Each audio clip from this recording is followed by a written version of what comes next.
mRNA vaccine क्या है, ये जानने से पहले हम ये जान लेते हैं कि mRNA क्या है और ये काम कैसे करता है। हमारा जो शरीर होता है वो मिलियंस ऑफ सेल से बना होता है। इन सेल में के अंदर प्रोटीन फैक्ट्री होती है। प्रोटीन हमारे जिंदा रहने के लिए बहुत जरूरी होती है।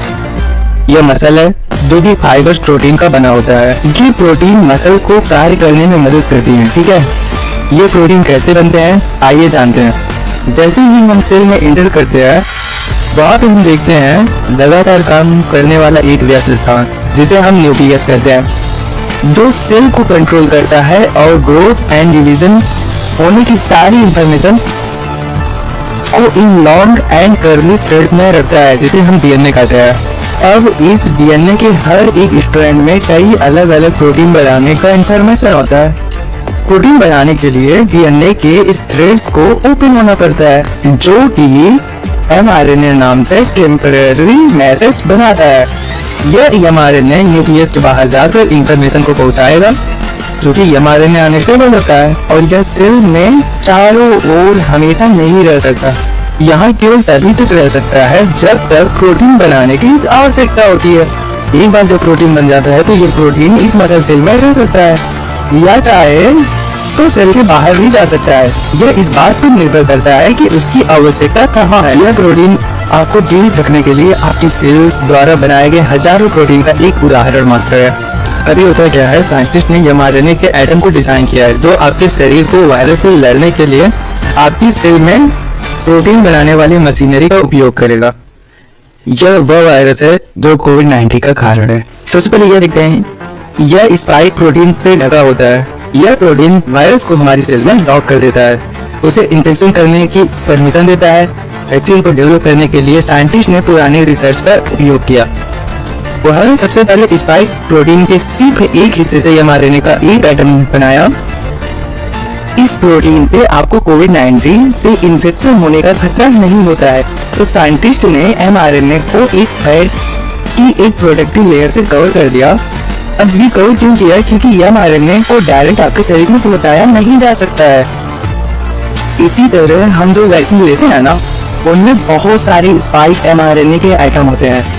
अब क्या होता है कि जब वैक्सीन लगाया जाता है तो यह शरीर में जाकर सेल से जुड़ जाएंगे और उसमें एब्जॉर्ब हो जाएंगे। ठीक है, अब ये स्पाइक प्रोटीन mRNA आइटम हमारे सेल में पहुंच जाता है और यह सेल की अदर mRNA की तरह मैसेज का काम करेगा।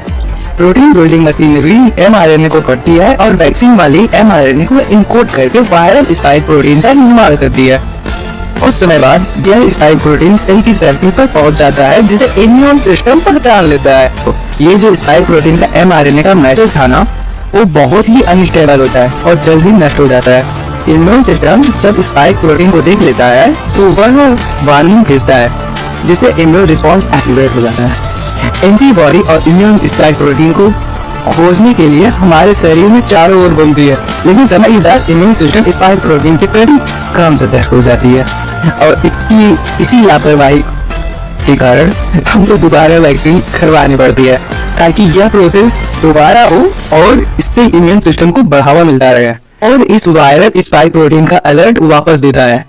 लंबे समय तक टिकने वाली इम्यून सेल वायरस को तेजी से और अधिक कुशलता से पहचानने के लिए स्पाइक प्रोटीन की मेमोरी बना देती है। देखो, एक बार जब यह मेमोरी बन जाती है तो बीमारी होने की संभावना कम हो जाती है। अब यदि कोई मरीज कोविड वायरस से इन्फेक्ट हो जाता है तो शरीर की इम्यून सेल स्पाइक प्रोटीन के अटैक को पहचान लेते हैं, क्योंकि स्पाइक प्रोटीन तो अल्टरनेट तो उसी का है ना। स्पाइक प्रोटीन तो कोविड-19 के स्पाइक प्रोटीन का ही अंग है और जब ऐसा होता है तो इम्यून सेल एक बड़ी इम्यून रिस्पॉन्स को ट्रिगर करती है और सक्सेसफुली इन्फेक्शन से लड़ती है और बीमारी को रोकती है। वैक्सीन को डेवलप करने के लिए कैथलीन कैरको और ड्रू वाइसमैन को 2023 में नोबेल प्राइज को इन मेडिसिन मिला। इनमें कुछ मेन कंपनियां भी इन्वॉल्व थी जैसे फाइजर बायोटेक और मोडर्ना। जो फाइजर बायोटेक का कोलैबोरेशन था, इसने सबसे पहले कोविड-19 का वैक्सीन बनाया था और जो मोडर्ना था ये pioneer of mRNA vaccine technology था। यानी कि हम ये कह सकते हैं कि जो मोडर्ना था इसने सबसे पहले mRNA वैक्सीन पर काम किया था। इनमें से एक और कंपनी भी आती है क्योरवैक। क्योरवैक तो फोकस करती है mRNA डिजीज पर, जैसे कि भविष्य में अगर कोई डिजीज आ रहा है तो उसे mRNA वैक्सीन से अटैक से मतलब कि जैसे उस डिजीज से हम लोग मुक्ति पा सकते हैं, ऐसा कुछ। यहाँ पर रेसिपिएंट ऑफ mRNA टेक्नोलॉजी को कॉन्ट्रैक्ट दिए गए हैं। इंडिया में इसे बायोलॉजिकल बायो को ट्रांसफर किया गया है। यहाँ पे और सारी कंट्री है जिसको आप देख सकते हैं। यह वैक्सीन मेनली 18 to 64 ईयर्स के लोगों पर फोकस करती है, हालांकि यह 12 to 70 या 65+ को भी दिया जा सकता है। पेंडेमिक के पहले वैक्सीन जब दिया जाता था वहाँ पर पर्टिकुलर पैथोजन के प्रति इम्यून रिस्पॉन्स करता था। यह पैथोजन पोलियो का हो सकता था, मिसेल्स का हो सकता था, येलो फीवर का हो सकता था। 1951 में मैक्स टिलर को नोबेल प्राइज मिला था medicine for developing yellow fever vaccine. mRNA vaccine कोविड-19 के पेंडेमिक की दिशा ही बदल दी और अनगिनत लाखों लोगों को मरने से बचाया। और फिर उसने अपने हाथ झाड़ लिए और कहा यहाँ से मेरा काम खत्म हो गया है और सूर्यास्त को चला गया और दोबारा mRNA के बारे में हमने सुना ही नहीं। कोविड-19 पर mRNA वैक्सीन की सफलता और हमारे सोचने का नजरिया स्वास्थ्य के क्षेत्र में उसमें बदलाव आया है। mRNA वैक्सीन एक बार काम करती है, इसका मतलब है कि उसमें बार बार करने की क्षमता होती है। यही कारण है कि हम सोचते हैं mRNA वैक्सीन अपने जर्नी फ्लू शॉट में कैंसर और उसके आगे तक डीएनए में बहुत जानकारी हो सकती है जिस पर जीवन आधारित है, लेकिन उसकी कोड को एग्जीक्यूट करने के लिए प्रोटीन की जरूरत होती है। mRNA मतलब मैसेंजर RNA।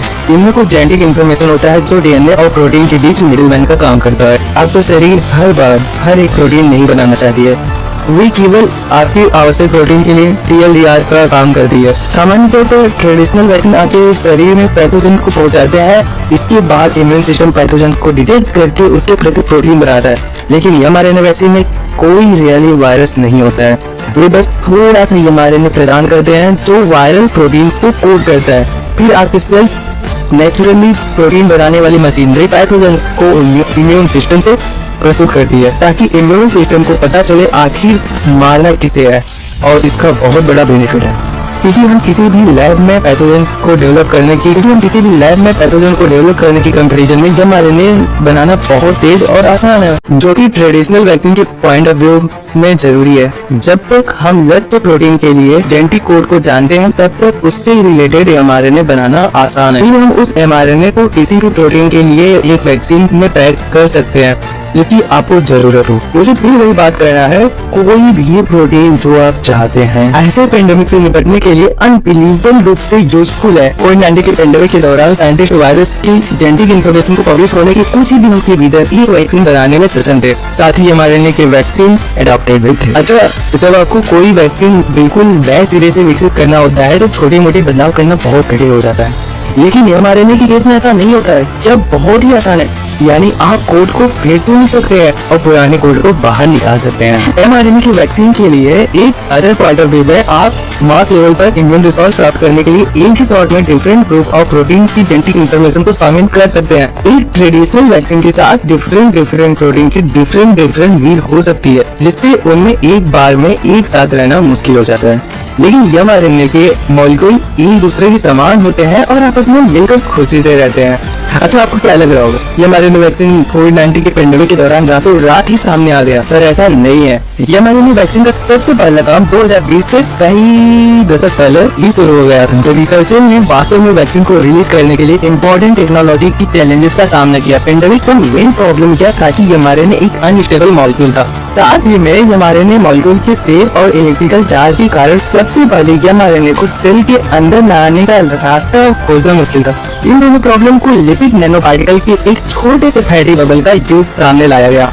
ये पार्टिकल फैटी मॉलिक्यूल से बने होते हैं जो mRNA बाहर निकलने के लिए एक सुरक्षित पैकेट का काम करते हैं, और जब ये आपकी सेल तक पहुंचता है तो सेल मेम्ब्रेन इस बबल को एब्जॉर्ब कर लेगी। फिर सेल का इंटरनल एनवायरनमेंट बबल को फोड़ देगा और आश्चर्यचकित कर देगा। बधाई हो, mRNA पहुंच गया। साइंटिस्ट किसी भी प्रोटीन के लिए कोड लिखते हैं जिसमें भी चाहते हैं कि आपकी इम्यून सिस्टम रिस्पॉन्स करे। वह कोड तब तक बड़े तरीके से पैक किया जाता है जब तक सेल उसे खोल न सके और उसका ट्रांसलेशन करना शुरू न कर दे। फिर इम्यून सिस्टम प्रोटीन प्रोडक्ट को देखती है और बाद में तो उसके साथ क्या करना है वो जानती है।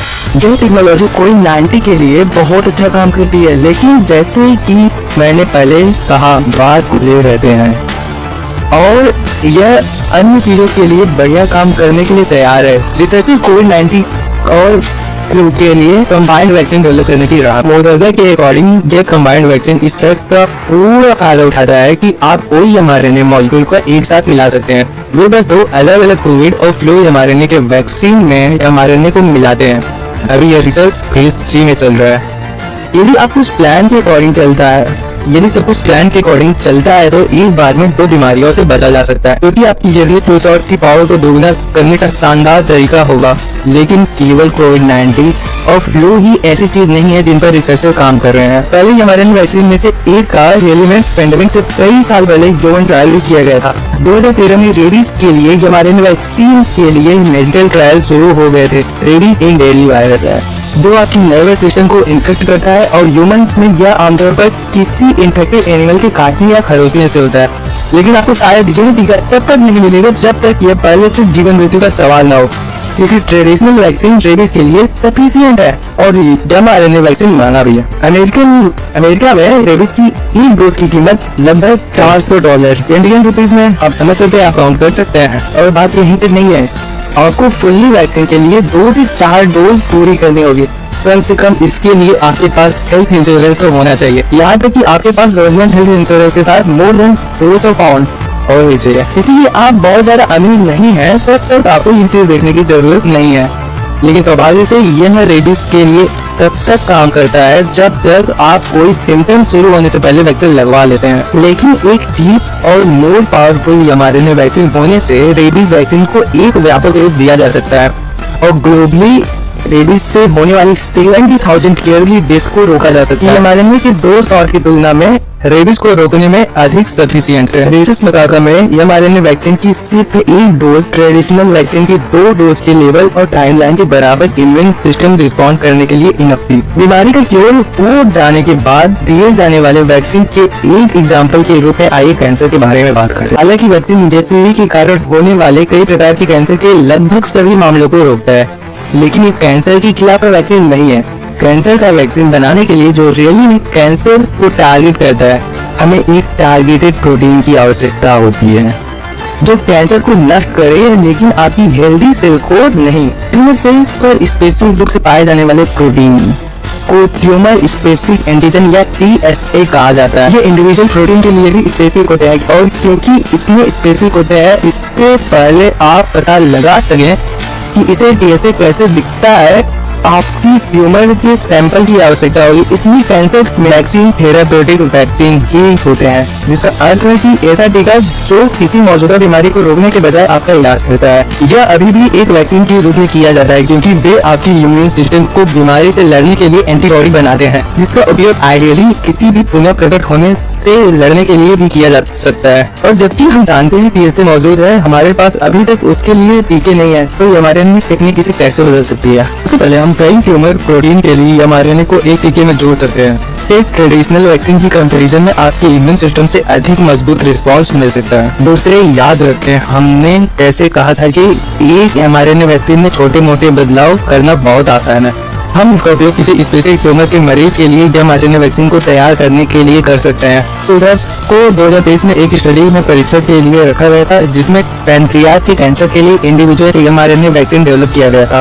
पैनक्रियाज का कैंसर शरीर में इसके स्थान क्लियर प्राइमरी सिम्टम की सामान्य कमी के कारण इलाज करने के लिए बेहद कठिन कैंसर है, इसीलिए एक अच्छी थेरेपी डेवलप करने की मांग है। क्लिनिकल ट्रायल में डॉक्टर सर्जरी के द्वारा पेशेंट के पैनक्रियाज के कैंसर को हटा देते हैं। फिर साइंटिस्ट ने पेशेंट के जेनेटिक कोड में TSA सर्च की और एक कस्टम टेलर्ड वैक्सीन डालने के संबंधित mRNA को बनाया गया। यह इंडिविजुअल वैक्सीन स्टडी के हाफ पार्टिसिपेट में एक पावरफुल इम्यून रिस्पॉन्स करने में सक्षम थे और उनके 50% पार्टिसिपेट कैंसर फ्री भी हो गए। पर 50% में यह रिस्पॉन्स नहीं दिया, क्यों अब पता नहीं। इसलिए फ्यूचर में स्टडी करने की आवश्यकता है। ये क्लिनिकल ट्रायल का फर्स्ट फेज था और वैक्सीन केवल 16 लोगों के लिए ही बनाया गया था। पैनक्रियाज के कैंसर के अलावा melanoma, brain cancer, lung cancer के इलाज के लिए भी mRNA वैक्सीन खोज जारी है। mRNA वैक्सीन टेक्निक में बहुत सी उपलब्धियां प्राइवेट कंपनी द्वारा डेवलप की गई हैं और प्राइवेट कंपनी अपने प्रॉपर्टी की रक्षा करना चाहती है, इसलिए तो इससे रिसर्चर के नॉलेज शेयर करने की प्रोसेस में कमी हो सकती है। लेकिन साथ में यह भी बात सत्य है कि नई टेक्नोलॉजी के डायरेक्शन में प्राइवेट कंपनी अधिक फ्लेक्सिबल होती है।